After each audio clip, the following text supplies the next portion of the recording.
Once you see it, you can never unsee it. Every flat answer you get from an AI started with a flat question you gave it. You type a question, you hit enter, you skim through the answer, you move on. This is how we use Google, and if this is the same way you want to use ChatGPT, then I assure you, you're only going to get about 10% of what you're subscribing for. Same application, same 60 seconds, same day, but two people can type into the same box and get two completely different results. One person can get a boring answer, an answer they could have probably come up with anyways, and the other person can get a really insightful answer that can end up transforming their businesses in the long run. And this is the shocking part of it all. The tool did not change, so what did? That is the whole purpose of this video, and at the end, I'm going to answer some of the questions you might be having about it. But before that, let's first clear out something. Here is the Google habit. You type, what marketing strategy should I use? Google gives you 10 links. You click one, you skim through it, and then you leave. Now let's try the same question in a new way. I run a candle business. My customers are people who shop on Instagram. My budget is small. Give me 3 questions, rank them by effort and by result. Tell me which one to skip. Same tool, same 60 seconds, a totally different answer.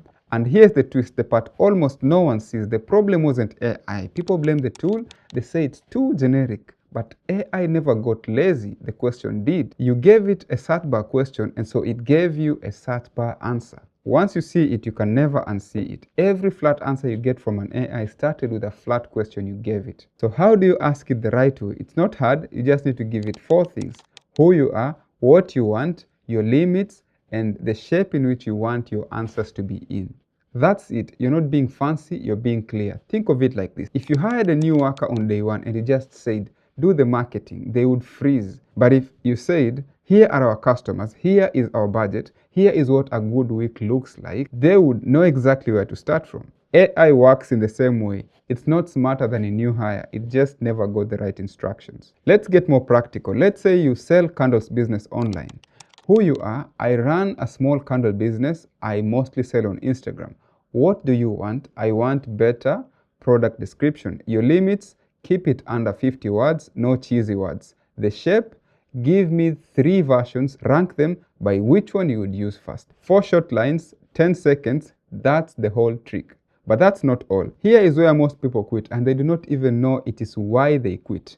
With Google, you ask it once and you leave. That habit is 20 years deep. But with AI, the first answer is just the beginning, not the end. You need to ask it follow-up questions. For instance, go deeper on option 2. What is wrong with this plan? Say it in a way a younger crowd would like it. Each question makes an answer better. It's like talking, not searching. Now here's the part that I promised, where I get to answer the questions that I think we've not yet addressed so far. You may ask, what if I do not know my limit? Remember the question that we talked about earlier, the limits? Just type, I do not have a set budget yet. Help me think through a range. A real brief can include, I do not know. That's better than no brief at all. How many follow-up questions are too many? Frankly, there's no limit. Keep on going as long as the answer keeps getting better. You will feel it when you have gotten the value out of it.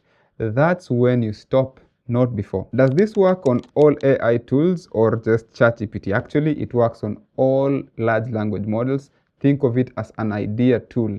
The brief, who, what, limits, shape, that's not a ChatGPT trick. That's just how you talk to anything that can hold a conversation. So here is where you stand right now. You know the difference between a Google question and an AI conversation question. You can differentiate a search and a chat. You know the 4-part brief, the who I am, what I want, the limit, and the shape of that particular answer in what you want to be like. But there is one more thing that I did not cover in this video.